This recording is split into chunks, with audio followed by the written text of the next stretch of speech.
പുത്രൻ്റെയും പരിശുദ്ധാത്മാവിൻ്റെയും നാമത്തിൽ ആമേൻ. പരിശുദ്ധ ദൈവമാതാവിൻ്റെ കരം പിടിച്ച് ദൈവപിതാവിനെ മുഖാഭിമുഖം കാണുവാൻ ഈ ഭൂമിയിലായിരുന്നുകൊണ്ട് മരിയൻ ഉടമ്പടി എടുത്തുകൊണ്ട് കൂടുതൽ വിശ്വസ്തയോടെ തീക്ഷ്ണതയോടെ മരിയൻ ഉടമ്പടി നിബന്ധനകൾ പാലിച്ച് മുന്നേറാൻ ഉതകുന്ന ലിവിങ് ഓറക്കിൾസ് ജീവവചസ്സുകൾ എന്ന ശുശ്രൂഷയുടെ 51ാമത്തെ എപ്പിസോഡിലേക്ക് എല്ലാവരെയും ദൈവനാമത്തിൽ സ്വാഗതം ചെയ്യും. ഇന്ന് നമ്മൾ സാക്ഷ്യ വചന വിശകലനത്തിനായി എടുത്തിരിക്കുന്നത് വൈക്കത്ത് വെച്ചൂരിൽ നിന്നുള്ള വിപിൻ എന്ന ഒരു മകൻ്റെ സാക്ഷ്യമാണ്. എൻ്റെ പേര് വിപിൻ വർഗീസ്, സ്ഥലം വെച്ചൂർ വൈക്കം, ഇടവക ഇടയാഴം സെൻറ്റ് ജോസഫ് ചർച്ചാണ്. ഈ യുവാവിൻ്റെ സാക്ഷ്യം നമ്മളെ ഒരുപാട് കാര്യങ്ങൾ പഠിപ്പിക്കുന്നുണ്ട്. ഞാൻ മുമ്പത്തെ എപ്പിസോഡിലൊക്കെ പറയാറുള്ളത് പോലെ ഈ മകനെ ദൈവം പഠിപ്പിക്കുന്നുണ്ട്. പരിശുദ്ധ അമ്മയുടെ നേർ സാന്നിധ്യമുണ്ട്, വെളിപാടുകളുണ്ട്. അങ്ങനെ ഒരുപാട് കാര്യങ്ങൾ നമുക്ക് പറഞ്ഞു തരുന്ന വലിയൊരു സാക്ഷ്യമാണ്. ഈ മകൻ്റെ സാക്ഷ്യം ഒരു യുവാവാണ്. മകൻ്റെ ജോലി സംബന്ധമായിട്ടുള്ള പ്രതിസന്ധി ഘട്ടത്തിലൂടെ കടന്നു പോകുന്ന ഒരു സമയത്താണ് കൃപാസനത്തിൽ വന്ന് മരിയൻ ഉടമ്പടി എടുക്കുന്നത്. ഈ മകൻ്റെ ഉടമ്പടി യാത്ര ആരംഭിക്കുന്നത് അവിടെ നിന്നല്ല. കൃപാസനത്തെക്കുറിച്ച് അറിഞ്ഞ് സ്വന്തമായിട്ട് മരിയൻ പ്രത്യക്ഷീകരണ പ്രാർത്ഥനയും ഉടമ്പടി പ്രാർത്ഥനയും ഒക്കെ ചൊല്ലി മുന്നേറുന്ന ഈ ഒരു മകൻ ഒരു ദിവസം പ്രാർത്ഥനയിലൂടെ ഒരു ബ്രദറിനെ പരിചയപ്പെട്ടു. ആ ബ്രദറിൽ പ്രാർത്ഥനയുടെ സമയത്ത് എന്നോട് പറഞ്ഞു, ആദ്യമായിട്ട് സംസാരിച്ചപ്പോൾ തന്നെ പറഞ്ഞു, മാതാവ് ഒരു കുട ചൂടി സഹോദരൻ്റെ കൂട്ടത്തിൽ നിൽപ്പുണ്ട്, അങ്ങനെയാണ് എനിക്ക് കാണുന്നതെന്ന് പറഞ്ഞു. അപ്പം ഞാൻ പറഞ്ഞു, ഞാൻ ഉടമ്പടി പ്രാർത്ഥന, പ്രത്യക്ഷീകരണ പ്രാർത്ഥനയും സായാഹ്ന പ്രാർത്ഥനയും ഒക്കെ ചെല്ലാറുണ്ട്, അതിനങ്ങനെ കൃത്യതയൊന്നുമില്ല, പ്രാർത്ഥിക്കാറുണ്ട് എന്ന് പറഞ്ഞു. അപ്പോൾ ഈ പ്രാർത്ഥിക്കുന്ന ഈ ബ്രദർ സഹോദരൻ പറയും, നീ ആ പ്രാർത്ഥനയുമായിട്ട് മുമ്പോട്ട് പോകണം. ഇതാണ് ഈ മകന് ഫസ്റ്റ് കിട്ടുന്ന ഒരു മരിയൻ സാന്നിധ്യത്തിൻ്റെ അനുഭവം. എന്നെ സ്നേഹിക്കുന്നവനെ ഞാൻ എന്നെ തന്നെ വെളിപ്പെടുത്തുമെന്ന ഈശോയുടെ വചനത്തിൻ്റെ ആ ഒരു പ്രസക്തി ഉൾക്കൊള്ളുന്ന ഒരു ദൈവിക ഇടപെടൽ. തുടർന്ന് സംഭവിക്കുന്ന പ്രകാരമാണ്. ഈ മകൻ്റെ ഇങ്ങനെ ജോലി സംബന്ധമായിട്ടുള്ള പ്രതിസന്ധികൾ അവിടെ കൊണ്ട് അവസാനിക്കുന്നില്ല. ഈ മകൻ്റെ ടാർഗറ്റ് അതുമല്ലെങ്കിൽ റിക്വയർമെൻ്റ് ഒന്നും അവിടെ മീറ്റ് ചെയ്യാൻ സാധിക്കുന്നില്ല. അങ്ങനെ തീർത്തും നിലംപരിശായ ഒരവസ്ഥയിൽ ഈ മകൻ വന്ന് കൃപാസനത്തിൽ വന്ന് മരിയൻ ഉടമ്പടി എടുത്ത് പ്രാർത്ഥിക്കുകയാണ്. അപ്പോൾ മരിയൻ ഉടമ്പടിയുടെ ഒരു വലിയ ക്യാപ്ഷൻ എന്ന് പറയുന്നത് മരിയൻ ഉടമ്പടി ഉടനടി അനുഭവം. ഉടമ്പടി എടുക്കുമ്പോൾ തന്നെ ഉടനടി അത്ഭുതം പ്രതീക്ഷിച്ചാണ് ഈ മകൻ ഈ കൃപാസനത്തിലോട്ട് കടന്നു വരുന്നത്. ഈ മകൻ പറയുന്നുണ്ട്, എനിക്ക് ഉടനടി അത്ഭുതമല്ല കിട്ടിയത്, ഒരു വചനമാണ് ദൈവം എന്നെ പഠിപ്പിച്ചു തന്നത്.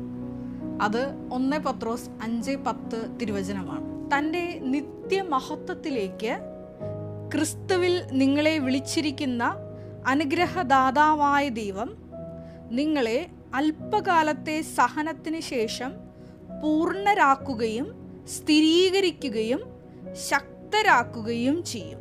ഈ ഒരു വചനമാണ് ഈ മകന് കിട്ടിയത്. അതായത് 1 പത്രോസ് 5:10 തിരുവചനം. അതായത് തൻ്റെ നിത്യമഹത്വത്തിലേക്ക് വിളിച്ചിരിക്കുന്ന അനുഗ്രഹദാതാവായ ദൈവം നിങ്ങളുടെ അല്പകാലത്തെ നിങ്ങളുടെ ഈ കൊച്ചു കൊച്ചു സഹനങ്ങളിലൂടെ ഞാൻ എന്താണ് ചെയ്യാൻ പോകുന്നതെന്നാണ് തിരുവചനത്തിലൂടെ ആ മകന് ദൈവം നേരിട്ട് പഠിപ്പിച്ചു കൊടുക്കുകയാണ്. എന്താണ് 3 കാര്യങ്ങളാണ് അവിടെ പറഞ്ഞു കൊടുക്കുന്നത്. ഒന്നാമതായിട്ട് ഈ സഹനത്തിലൂടെ വചനത്തിലൂടെ പറയുന്നത് നിന്നെ പൂർണ്ണരാക്കും, സ്ഥിരീകരിക്കും, ശക്തരാക്കും. ഇത് നമ്മൾ ആഴത്തിൽ പഠിക്കേണ്ട ഒരു വചനമാണ്. നമ്മുടെ ജീവിതത്തിലൊക്കെ അല്പകാലത്തെ അതുമല്ലെങ്കിൽ നീണ്ട കാലത്തെ സഹനത്തിലൂടെ ദൈവം അർത്ഥമാക്കുന്നത് എന്താണ്? സഹനത്തിലൂടെ നമ്മളെ പൂർണ്ണരാക്കാൻ ദൈവം ഉദ്ദേശിച്ചിട്ടുണ്ട്. നമ്മുടെ വിശ്വാസത്തിൽ നമ്മളെ സ്ഥിരീകരിക്കാൻ ദൈവം ആഗ്രഹിക്കുന്നുണ്ട്. നമ്മളെ കൂടുതൽ ശക്തരാക്കാൻ ദൈവം ആഗ്രഹിക്കുന്നുണ്ട്. ഈ മകൻ്റെ സാക്ഷ്യം നിങ്ങൾ ഈ എപ്പിസോഡിന് താഴെ ടാഗ് ചെയ്ത് നിങ്ങൾ മുഴുവൻ കേൾക്കണം. ഒരു സാധാരണ ഈ മകൻ തന്നെ പറയുന്ന പ്രകാരമാണ്.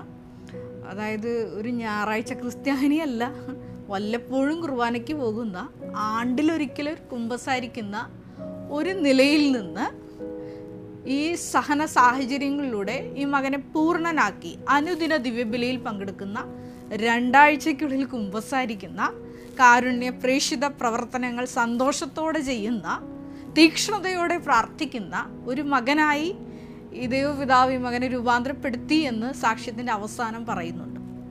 അപ്പോൾ ജീവിതത്തിലെ ഈ ഒരു ജോലി സംബന്ധമായിട്ടുള്ള പ്രതിസന്ധി ഘട്ടത്തിലൂടെ ആരംഭിച്ച ഈ മകൻ്റെ സഹനം 3 കൊല്ലമാണ് നീണ്ടു നിൽക്കുന്നത്. ഈ മകൻ പറയുന്നത് പ്രകാരമാണ്, ഏകദേശം 3 വർഷത്തോളം ഞാൻ ശ്രമിച്ച കാര്യം വെറും ഒരു 3 മാസത്തിനുള്ളിൽ അല്ലെങ്കിൽ 4 മാസത്തിനുള്ളിൽ എനിക്ക് സമയ ചുരുക്കത്തിൻ്റെ അമ്മ അത് വളരെ പെട്ടെന്ന് ഒരു സാധാരണഗതിയിൽ കാണുന്ന ഒട്ടുമിക്ക ഇൻ്റർവ്യൂവിൻ്റെ കടമ്പകളൊന്നുമില്ലാതെ തന്നെ അത് എനിക്ക് ക്ലിയർ ചെയ്ത് തരാൻ സാധിച്ചു. ഇതിൻ്റെ 1-ാമത്തെ ഭാഗം ഞാൻ നിങ്ങളോട് പറഞ്ഞു. ഇതേപോലെ കുട ചൂടി നിൽക്കുന്ന മാതാവിനെ സഹോദരൻ കാണുന്നു, ഇവിടെയും ഒന്ന് ഉടമ്പടി എടുക്കുന്നു. 2-ാമത്തെ ഭാഗം ഇപ്രകാരമാണ്, വചനം കിട്ടുന്നു. 3-ാമത്തെ ഭാഗം, ഈ മകൻ ഒരു ദിവസം ഇതേപോലെ ഇങ്ങനെ ഉടമ്പടി പ്രാർത്ഥനയൊക്കെ പ്രാർത്ഥിച്ച് വിശ്വസ്തതാപൂർവ്വം മുന്നേറുമ്പോൾ ഒരു ഇൻ്റർവ്യൂവിന് വിളിക്കും. അപ്പോൾ ഇൻ്റർവ്യൂവിന് അവിടെ ചെന്നപ്പോഴാണ് ഈ മകൻ ആ കാഴ്ച കാണുന്നത്. അതായത് തൻ്റെ സുഹൃത്ത് തന്നെയാണ് അവിടെ ഇൻ്റർവ്യൂ ബോർഡിലിരിക്കുന്നത്. അപ്പോൾ ഈ മകൻ ഉടമ്പടിയുടെ ഒരു ആപ്തവാക്യം എന്നുള്ളത് not by merit but by grace എന്നാണ്. അത് മറന്നുപോയി. ഇവിടെ മെറിറ്റ് ഉണ്ടല്ലോ. ഒത്തിരി സന്തോഷത്തോടുകൂടി അവൻ കയറി ചെല്ലും. ഈ വിപിൻ കയറി ചെന്നപ്പോൾ ആ അറിയാവുന്ന സുഹൃത്ത് മൈൻഡ് പോലും ചെയ്തില്ല, ആ ജോലി കിട്ടിയില്ല. അങ്ങനെ വീണ്ടും ഒരുപാട് നാളുകൾ കടന്നുപോയി. ഒരു ദിവസം ഈ മകനൊരു പതിവുണ്ട്, വിപിനൊരു പതിവുണ്ട്. അതായത് ഈ കൃപാസനത്തിൽ വൈകുന്നേരങ്ങളിൽ വന്നിരിക്കും. ഒരു 6 മണിയൊക്കെ സമയമാകുമ്പോൾ കുർബാനയൊക്കെ കൂടി ഒരു 8 മണിയാകുമ്പോൾ പരിശുദ്ധ അമ്മയോട് സങ്കടമൊക്കെ പറഞ്ഞു പോകും. ഇങ്ങനെ സങ്കടമൊക്കെ പറഞ്ഞു പോയ ഒരു ദിവസം മാതാവ് തന്നെ നേരിട്ട് ഒരു ഇൻ്റർവ്യൂ അറേഞ്ച് ചെയ്തു തരും. അവിടെ നേരത്തെ കണ്ട സുഹൃത്തൊന്നുമില്ല. ഈ മകൻ സ്വന്തം കഴിവിൽ ആശ്രയിക്കാതെ ഉടമ്പടി നിറച്ച വസ്തുക്കളൊക്കെ ഉപയോഗിക്കും. അങ്ങനെ ആ മകന് നല്ലൊരു മാനേജർ പോസ്റ്റിൽ ജോലി കിട്ടി സന്തോഷത്തോടു കൂടിയിട്ടാണ് ഈ മകൻ സാക്ഷ്യം പറയുന്നത്. ഇതിൻ്റെ ഇടയ്ക്ക് കുറേ കാര്യങ്ങൾ ഈ മകൻ പറയുന്നുണ്ട്. ഒരുപാട് പ്രതിസന്ധി ഘട്ടങ്ങൾ കടന്നു പോകുമ്പോൾ അപ്പനും അമ്മയും ഒക്കെ രോഗിയാകുന്നു. ഇനി ഈ മകന് തന്നെ ഒരു മുഴയുടെ കാര്യമൊക്കെ പറയുന്നുണ്ട്. ഒരുപാട് ജീവിതത്തിൽ ദൈവിക ഇടപെടലുകൾ നേരിട്ട് കിട്ടിയ സാക്ഷ്യ ദൈവാനുഭവങ്ങളും പറയുന്നുണ്ട്. ഞാൻ പറഞ്ഞു വന്നത് പ്രകാരമാണ്, അതായത് നിത്യമഹത്വത്തിൽ നിന്നെ പങ്കുചേരാൻ, നിന്നെ പങ്കുകാരനാക്കാൻ ദൈവം നിന്നെ വിളിക്കുന്ന ആ ഒരു വിളിയുണ്ട്. അത് പല വ്യക്തികളിലൂടെയാകാം, ഒരു പക്ഷേ കൃപാസനം പത്രത്തിലൂടെയാകാം, അതുപോലെ യൂട്യൂബ് ലിങ്കിലൂടെയാകാം, മറ്റൊരാളുടെ ഒരു വാമൊഴിയൂടെയാകാം, അതുമല്ലെങ്കിൽ നിൻ്റെ സുഹൃത്തുക്കളായിരിക്കാം നിന്നെ നേരിട്ട് ഇങ്ങോട്ട് വിളിക്കുന്നു. ആ വിളി നീ ഒരിക്കലും നിരസിക്കരുത്. ഈ മകൻ്റെ ആദ്യത്തെ പോസിറ്റീവ് പോയിൻ്റ് അതാണ്. പ്രാർത്ഥിക്കുന്ന സഹോദരൻ പറഞ്ഞ പ്രകാരമാണ്, കൃപാസനത്തിൽ വരാത്ത ഈ മകനോട് പറഞ്ഞു, മാതാവ് കുടചൂടി നിന്നെ അനുഗമിക്കുന്നുണ്ട്. അതെ, ഒരു പ്രത്യക്ഷീകരണ പ്രാർത്ഥന ചങ്കിൽ കൊണ്ട് ചൊല്ലിയ നാൾ മുതൽ പരിശുദ്ധ അമ്മ ഈ മകനെ അനുധാവനം ചെയ്യാൻ ആരംഭിച്ചു. കൃപാസനത്തിൽ നടന്ന പരിശുദ്ധ അമ്മയുടെ പ്രത്യക്ഷീകരണം സത്യമാണെന്ന് ലോകത്തോട് വിളിച്ചു പറയുന്ന ഒരു സാക്ഷ്യം കൂടിയാണ് ഈ വിപിൻ്റെ വലിയ ദൈവാനുഭവം.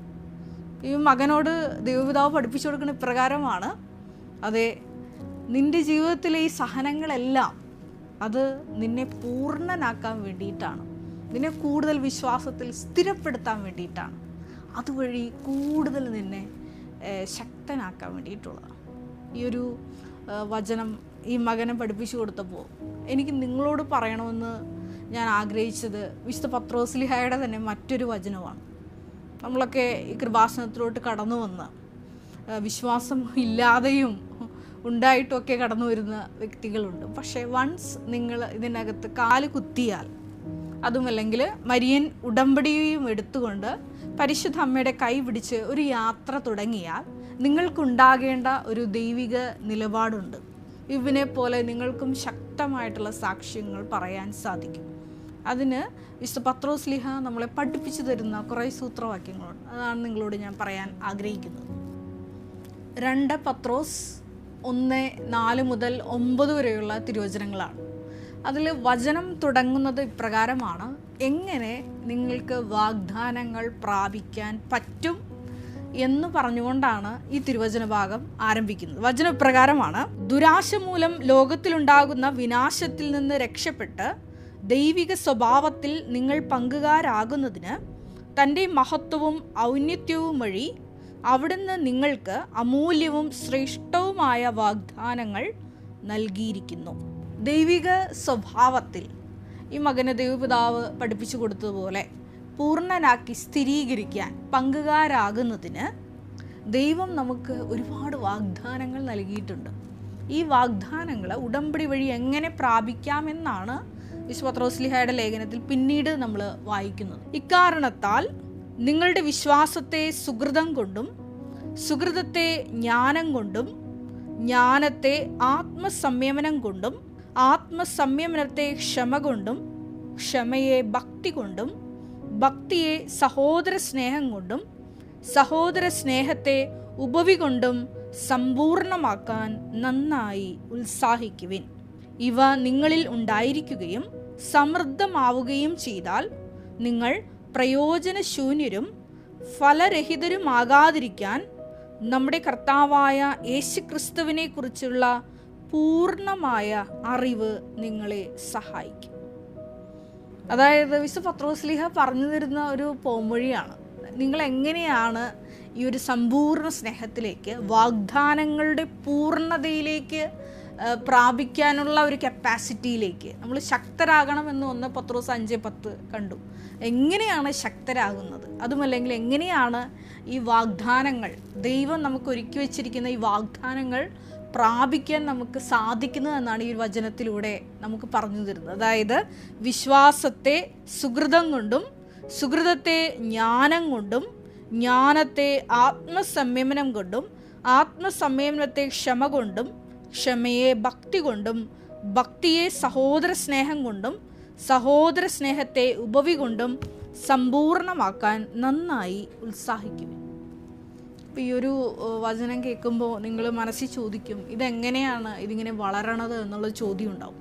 അപ്പോൾ ഈ മകൻ്റെ സാക്ഷ്യം തന്നെ നിങ്ങളെടുത്താൽ മതി. ഈ മകൻ പറയുന്നുണ്ട്, ഒരു ഞായറാഴ്ച ക്രിസ്ത്യാനി എന്ന് പറയാൻ ഈ മകന് പറ്റത്തില്ല. കാരണം വല്ലപ്പോഴും കുർബാന കൂടിയിരുന്നൊരു മകനാണ്, ആണ്ടിലൊരിക്കൽ കുമ്പസാരിച്ചിരുന്നൊരു മകനാണ്. ആ മകനെയാണ് ശക്തമായ രീതിയിൽ പരിശുദ്ധ അമ്മ തന്നെ നേരിട്ട് വഴി നടത്തി സാക്ഷ്യപീഠത്തിൽ ഈ സമയം നിർത്തിയിരിക്കുന്നത്. അപ്പോൾ ആ മകൻ പറയുന്നുണ്ട്, ഉടമ്പടി ജീവിതം ആരംഭിച്ചൊരു സമയം എനിക്ക് ഈ പ്രാർത്ഥനയുടെ സീരിയസ്നെസ് ഒന്നും എനിക്കറിയില്ലായിരുന്നു. ഒരു ദിവസം വെളുപ്പിന് 2:30 ആയപ്പോൾ എൻ്റെ കാലിൽ വന്ന് ഒരാളിങ്ങനെ ശക്തമായി അടിക്കുകയാണ്. ഈ മകൻ എണീറ്റിട്ട് അവിടെ ഭാര്യയും കുഞ്ഞുങ്ങളൊക്കെ ഉണ്ട്. അപ്പോൾ അവരാരെങ്കിലും വിളിച്ചതാണെന്ന് ഓർത്ത് വേറെ പ്രത്യേകിച്ച് ഒരു ചിന്തയൊന്നും തോന്നിയില്ല. വീണ്ടും അടി കിട്ടിയപ്പോൾ കുറച്ച് നേരം എഴുന്നേറ്റ് പ്രാർത്ഥിച്ചു. വീണ്ടും മകൻ പറയുന്നുണ്ട്, 5:30 മണിയായപ്പോൾ വീണ്ടും എൻ്റെ കാലിൽ വന്ന് അടിച്ചു തന്നു. അപ്പോൾ ഈ വിശ്വാസത്തെ സുകൃതം കൊണ്ടും ഈ അങ്ങനെ വന്ന് ഈ ഭക്തി എന്നുള്ളൊരു വിഷയം വരുന്നുണ്ട് ഇവിടെ. അത് പ്രാർത്ഥന തന്നെയാണ്. പ്രാർത്ഥിക്കാനുള്ള സമയം, ദൈവത്തിന് വേണ്ടി മാറ്റിവെക്കേണ്ട സമയം, അത് ദൈവത്തിന് തന്നെ കൊടുക്കണം. അത് വളർന്നാണ് അത് സഹോദര സ്നേഹത്തിലേക്ക്, ഉപവി പ്രവർത്തനങ്ങളിലേക്കൊക്കെ വളരുന്നത്. അതായത് ദൈവത്തോട് ചേർന്ന് ദൈവത്തോട് ഐക്യപ്പെട്ടുകൊണ്ടാണ്, ആ ഒരു ശക്തി സ്വീകരിച്ചുകൊണ്ടാണ് നമ്മൾ നമ്മുടെ പ്രവർത്തന മേഖലകളിലേക്ക് ഇറങ്ങേണ്ടത്. അത് ഈ മകൻ പറയുന്നുണ്ട്. എൻ്റെ പ്രേക്ഷിത പ്രവർത്തനങ്ങളൊക്കെ അതായത് അത് പൂർണ്ണമായിട്ട് പ്രയോജനം കിട്ടുന്ന മേഖലകളിലാണ് ഞാൻ മറ്റുള്ളവർക്ക് വേണ്ടിയിട്ട് ഈ കൃപാസനത്തിൻ്റെ പത്രം വഴി അല്ലാതെയുമെല്ലാം ഈശോയെ അറിയാത്തവരെ അറിയിക്കുവാനും അറിഞ്ഞവരെ ആഴപ്പെടുത്തുവാനും ഒക്കെ ഞാൻ ശ്രമിച്ചത്.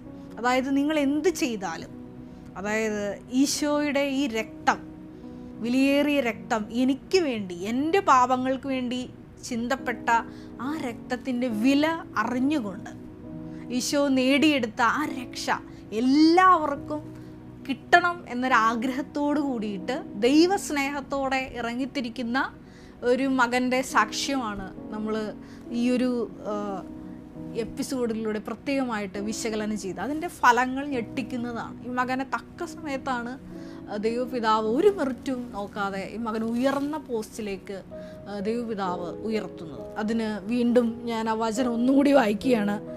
2 പത്രോസ് 1:4 മുതലുള്ള തിരുവചനങ്ങളിൽ നിങ്ങൾ ചെയ്യേണ്ടത് എന്താണ്? ഇക്കാരണത്താൽ നിങ്ങളുടെ വിശ്വാസത്തെ സുകൃതം കൊണ്ടും സുകൃതത്തെ ജ്ഞാനം കൊണ്ടും ജ്ഞാനത്തെ ആത്മസംയമനം കൊണ്ടും ആത്മസംയമനത്തെ ക്ഷമ കൊണ്ടും ക്ഷമയെ ഭക്തി കൊണ്ടും ഭക്തിയെ സഹോദര സ്നേഹം കൊണ്ടും സഹോദര സ്നേഹത്തെ ഉപവി കൊണ്ടും സമ്പൂർണമാക്കാൻ നന്നായി ഉത്സാഹിക്കുവിൻ. ഇപ്പോൾ നമ്മൾ നേരത്തെ കണ്ടു 1 പത്രോസ് 5:10, അല്പകാലത്തെ സഹനത്തിന് ശേഷം നിങ്ങളെ സമ്പൂർണരാക്കും, സ്ഥിരീകരിക്കും, ശക്തരാക്കും. അപ്പം എങ്ങനെയാണ് ഈ സമ്പൂർണരാക്കുന്നതും സ്ഥിരീകരിക്കുന്നതും ശക്തരാക്കുന്നതെന്നാണ് വിശുദ്ധ പത്രോസിലെ തന്നെ 2-ാമത്തെ ലേഖനത്തിൽ നമ്മളെ പഠിപ്പിച്ചു തരുന്നത്. ഞാൻ ഇന്ന് ഓർക്കുകയാണ്, കുറേ നാളുകൾക്ക് മുമ്പ് ഞാൻ ചിലപ്പോൾ പറഞ്ഞിട്ടുണ്ടാവും നിങ്ങളോട് ഈ ഒരു വിഷയം. ഞാനൊരു പുറത്ത്, സ്ഥലം പറയുന്നില്ല, ഒരു ജോലി ചെയ്യുന്ന ഒരു മകള്, ഒരുപാട് പൈസയുണ്ട്. അപ്പോൾ ഈ മകള് എന്നോട് ഒരു ദിവസം ഇങ്ങനെ പറഞ്ഞാണ്, മകൾക്കൊരു ഓട്ടോ ഇമ്മ്യൂൺ ഡിസോർഡർ വന്നു. അങ്ങനെയാണ് കൃപാസനത്തിലോട്ട് കടന്നു വരുന്നത്. അപ്പോൾ എന്നെ ഈ ആൾക്കാരുടെ സൈഡിൽ വെച്ച് കണ്ടപ്പോൾ ഓടി വന്നിട്ട് എന്നോട് പറഞ്ഞു, ഇങ്ങനെയാണ് പറഞ്ഞത്, അതായത് ഈ പൈസ ഇങ്ങനെ വന്നിങ്ങനെ പോയിക്കൊണ്ടിരുന്നപ്പോൾ ഈ ബ്രാൻഡുകൾ ഞാൻ മാറി ഉപയോഗിച്ച് എനിക്ക് എന്താ ചെയ്യേണ്ടതെന്ന് അറിയത്തില്ല, അത്രയും ക്യാഷാണ് കയ്യിലുള്ളത്. അപ്പം ഞാനിങ്ങനെ എല്ലാത്തിൻ്റെയും ക്ലോത്തിങ്സിൻ്റെ, അപ്പാരൽസിൻ്റെ ഒക്കെ ബ്രാൻഡുകൾ മാറി ഉപയോഗിച്ചു. അപ്പം ഈ മകള് എന്നോട് പറഞ്ഞ ഒരു വാക്കാണ് എന്നെ ഞെട്ടിച്ച് കളഞ്ഞത്. അതായത് ഈ സമ്പത്ത് ഇങ്ങനെ ആസ്വദിക്കണം, അത് എനിക്ക് വേണ്ടി ആസ്വദിച്ച് തീർക്കാനുള്ളതാണെന്നുള്ളൊരു ചിന്ത എനിക്ക് വന്നു എന്ന്. അതായത് അങ്ങനെ ആണ് ഈ മകള് ഇങ്ങനെ അപ്പാരൽസിൻ്റെയും ഇതിൻ്റെയൊക്കെ ബ്രാൻഡുകൾ മാറി യൂസ് ചെയ്യാൻ തുടങ്ങിയത്. അങ്ങനെയാണ് ഈ മകൾക്ക് എവിടെയോ നല്ല കാലത്ത് കർത്താവിലൊരു ബാങ്ക് ഡെപ്പോസിറ്റ് ഉണ്ടായിരുന്നു. അതുകൊണ്ട് തന്നെ ഈ മകളുടെ ഈ ഒരു ഓട്ടോ ഇമ്മ്യൂൺ ഡിസോർഡർ കാരണം ഒരു കൃപാസനത്തിൽ വന്നു. അപ്പോൾ ഇങ്ങനെ വന്നപ്പോൾ എന്നോട് ചോദിച്ചു, ഈ മകൾക്ക് സൗഖ്യം കിട്ടുമോ? കാരണം ഓട്ടോ ഇമ്മ്യൂൺ ഡിസോർഡറിൻ്റെ പ്രത്യേകത നിങ്ങൾക്കറിയാവുന്ന പോലെ അത് ലൈഫ് ടൈം മെഡിസിൻ കഴിക്കേണ്ട അസുഖമാണ്. അപ്പം ഞാൻ പറഞ്ഞു, തീർച്ചയായിട്ടും പരിശുദ്ധ അമ്മ കൃപാസനത്തിൽ പ്രത്യക്ഷയായ ദൈവമാതാവ് തൻ്റെ പ്രത്യക്ഷീകരണത്തിലൂടെ വലിയ കാര്യങ്ങൾ, അത് അസാധ്യമെന്ന് നമ്മൾ എഴുതിത്തള്ളി വിഷയങ്ങൾ കൈകാര്യം ചെയ്യാനാണ് ഇവിടെ പ്രത്യക്ഷമായിക്കൊണ്ട്. അവിടെ തീർച്ചയായിട്ടും മകൾക്ക് സൗഖ്യം കിട്ടുമെന്ന് പറഞ്ഞു. കുറേ നാളുകൾക്ക് ശേഷമാണ് ബഹുമാനപ്പെട്ട VP ജോസഫ് അച്ഛനൊക്കെ ഈ കുഞ്ഞു മകളായിട്ട് വന്ന്, തീരെ ചെറിയ ഒരു ടോഡ്ലറാണ്, വലിയ മകളൊന്നുമല്ല, ചെറിയ കൊച്ചാണ്. അപ്പോൾ വന്നു, ആ മകൾക്ക് സമ്പൂർണ്ണ സൗഖ്യം കിട്ടി. ഇത് പറഞ്ഞപ്പോൾ മറ്റൊരു കാര്യം കൂടി ഞാൻ നിങ്ങളോട് ഓർമ്മപ്പെടുത്താൻ ആഗ്രഹിക്കുകയാണ്. പല വ്യക്തികളുമൊക്കെ അവരുടെ അനുഗ്രഹം താമസിക്കുന്നതിൻ്റെ ഒരു കാരണം ഈ സഹോദര സ്നേഹം ഇല്ലാത്തതുകൊണ്ടാണ്.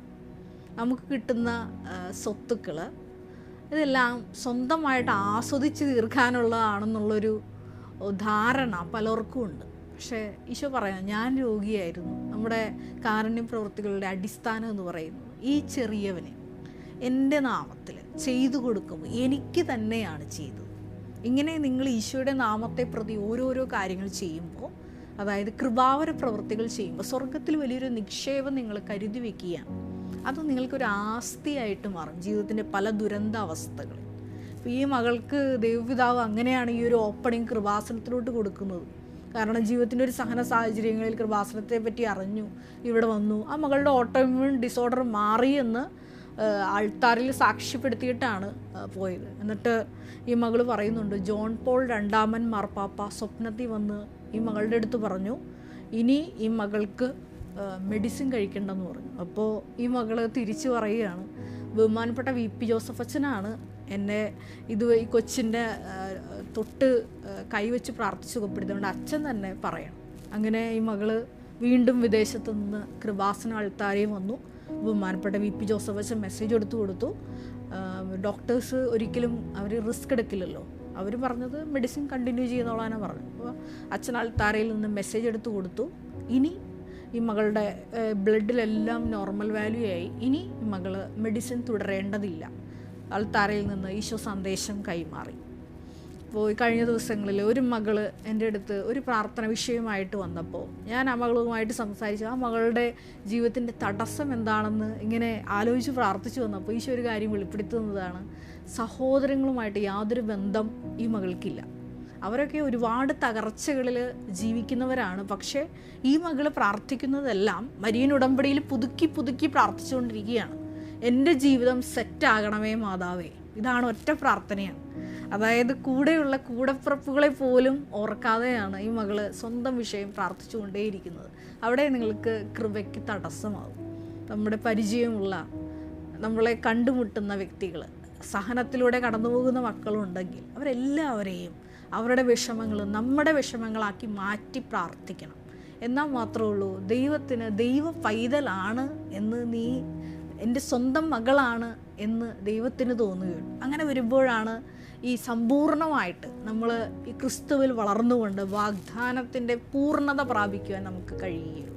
അതാണ് ഞാൻ ഈ എപ്പിസോഡിലൂടെ നിങ്ങളോട് പറയാൻ ഉദ്ദേശിച്ചത്. സമ്പത്തുകൾ കൂടുമ്പോൾ ഒരിക്കലും അത് ആസ്വദിച്ച് തീർക്കാനുള്ള, അത് പങ്കുവയ്ക്കാനുള്ളതാണ്. അതാണ് ഈ മകള് ഞാൻ നേരത്തെ പറഞ്ഞ സാക്ഷ്യത്തിൽ ഈ ആൾത്താരയിൽ പങ്കുവെച്ചൊരു സാക്ഷ്യമാണ്. അതായത് സമ്പത്ത് കൂടുമ്പോൾ ഒരിക്കലും അത് ബ്രാൻഡുകൾ മാറി മാറി ഉപയോഗിച്ച് ബോഡിക്ക് ആസ്വദിച്ച് തീർക്കാനുള്ളതല്ല, അത് ഇല്ലാത്തവരുമായിട്ട് പങ്കുവയ്ക്കാനുള്ളതാണ്. അവിടെയാണ് നിങ്ങൾ ക്രിസ്തുവിൻ്റെ പൂർണ്ണതയിലേക്ക് വളരുന്നത്. അതാണ് ഈ മകനോട് ദൈവപിതാവ് പറഞ്ഞതും 1 പത്രോസ് 5:10 തിരുവചനം. നമ്മുടെ ജീവിതത്തിലുള്ള അല്പകാലത്തെ സഹനത്തിന് ശേഷം ദൈവം എന്താണ് ഉദ്ദേശിക്കുന്നത്? നമ്മളെ പൂർണ്ണരാക്കാൻ ദൈവം ഉദ്ദേശിച്ചിട്ടുണ്ട്. നമ്മുടെ വിശ്വാസത്തിൽ നമ്മളെ സ്ഥിരീകരിക്കാൻ ദൈവം ആഗ്രഹിക്കുന്നുണ്ട്. അതുവഴി കൂടുതൽ ശക്തരായി നമ്മൾ നിത്യതയെ ലക്ഷ്യമാക്കി യാത്ര ചെയ്യാൻ ദൈവം ആഗ്രഹിക്കും. ഒരു നിമിഷം നമുക്ക് കണ്ണുകളടയ്ക്കാം. ഈശോയെ, ഈ എപ്പിസോഡിലൂടെ ലിവിങ് ഒറക്കിൾസിൻ്റെ 51ാമത്തെ എപ്പിസോഡിലൂടെ നീ ഞങ്ങളോട് സംസാരിക്കുകയായിരുന്നു. എങ്ങനെയാണ് വാഗ്ദാനത്തിൻ്റെ പൂർണ്ണത പ്രാപിക്കുവാൻ ഞങ്ങൾ ക്രിസ്തുവിൽ വളരേണ്ടത്, ഞങ്ങളുടെ മനോഭാവങ്ങൾ മാറ്റേണ്ടത്, മറ്റുള്ളവർക്ക് വേണ്ടി പ്രാർത്ഥിക്കുവാൻ, ക്ഷമിച്ച് പ്രാർത്ഥിക്കുവാൻ, മറ്റുള്ളവരുടെ സഹനങ്ങളെ ഏറ്റെടുത്തുകൊണ്ട് സ്വന്തം സഹനങ്ങളാക്കി മാറ്റി അവരിനു വേണ്ടി നന്മ ചെയ്യുവാൻ, അവരിനു വേണ്ടി ഇല്ലാതായി തീരുവാനുള്ളൊരു വിളി കൂടിയാണ് ഈ മരിയൻ ഉടമ്പടി എന്നുള്ളത്. ഈശോ, നീ ഞങ്ങൾ ഈ എപ്പിസോഡിലൂടെ പഠിപ്പിച്ചു. പരിശുദ്ധമ്മേ, ദൈവമാതാവേ, മരിയൻ ഉടമ്പടി എടുത്ത ഓരോ മക്കളുടെയും പിന്നാലെ നീ തന്നെ ചെന്നുകൊണ്ട് അവരുടെ കുറവുകളൊക്കെ നീ അവരെ പഠിപ്പിക്കണമേ എന്ന് പ്രത്യേകമായിട്ട് പ്രാർത്ഥിക്കുന്നു. അതുവഴി അവരുടെ സഹനങ്ങളിൽ ഉറച്ചു നിന്നുകൊണ്ട് അവരെ സമ്പൂർണരാക്കി ഈശോയെ നിത്യതയോളം പരിശുദ്ധ അമ്മേ ദൈവമാതാവെ അവരെ കൈപിടിച്ചുകൊണ്ട് ശക്തരാക്കി നീ കൂടെ നിർത്തി വിജയത്തിലെത്തിക്കണമേ എന്ന് പ്രാർത്ഥിക്കുന്നു. കർത്താവായ ക്രിസ്തു വഴി ഞങ്ങൾ സമർപ്പിക്കുന്ന പ്രാർത്ഥന കേട്ടുകൊള്ളണമേ. Ave Maria. നമ്മുടെ കൃപാസനം പ്രത്യക്ഷീകരണ സന്നിധാനത്തിൽ ബഹുമാനപ്പെട്ട VP ജോസഫ് അച്ഛനോടൊപ്പം സമർപ്പിതരായി ശുശ്രൂഷ ചെയ്യാൻ ആഗ്രഹിക്കുന്ന സഹോദരങ്ങൾ, ഏറെ പ്രത്യേകമായിട്ട് +2 ഡിഗ്രി പാസ്സായ മക്കളുണ്ടെങ്കിൽ തീർച്ചയായിട്ടും താഴെ കാണുന്ന ഇമെയിൽ അഡ്രസ്സിൽ കോൺടാക്റ്റ് ചെയ്യുക. നിങ്ങളുടെ CV അയയ്ക്കുക. തീർച്ചയായിട്ടും പരിശുദ്ധ അമ്മയുടെ പ്രത്യക്ഷീകരണത്തിന് സാക്ഷികളായി ജീവിക്കുവാൻ നിങ്ങൾക്കൊരു ആന്തരിക ബോധ്യം, അതുമല്ലെങ്കിൽ ദൈവപിതാവ് നിങ്ങളെ വിളിക്കുന്നു എന്ന് നിങ്ങൾക്ക് ബോധ്യപ്പെടുന്നുണ്ടെങ്കിൽ തീർച്ചയായിട്ടും ഞങ്ങളെ കോൺടാക്റ്റ് ചെയ്യുക. എല്ലാവരെയും ദൈവം അനുഗ്രഹിക്കട്ടെ.